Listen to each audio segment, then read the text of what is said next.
tanungin kita, may mga marami ka bang manliligaw? Sa totoo lang, nasa 1,000. Minsan di ko na lang mabilang. Sobrang daming nagliliwas sa akin sa messenger. Grabe yung 1,000 ha. Sana all.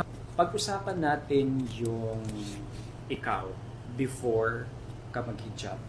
Hindi ko kasi matatawag yung sarili ko na Muslim. Kasi kung Muslim talaga ako, nag-pray ako ng 5 times a day. Parang feeling mo, you want to have freedom in a way na I wanted to do this because this is me, this is who I am, regardless of my religion, regardless of my tribe. Others cannot understand, especially yung mga katulad natin na Muslim. But for me don't get me wrong, kasi I'm a Maranao, you're a Maguindanao, we have same religion, and I totally understand you.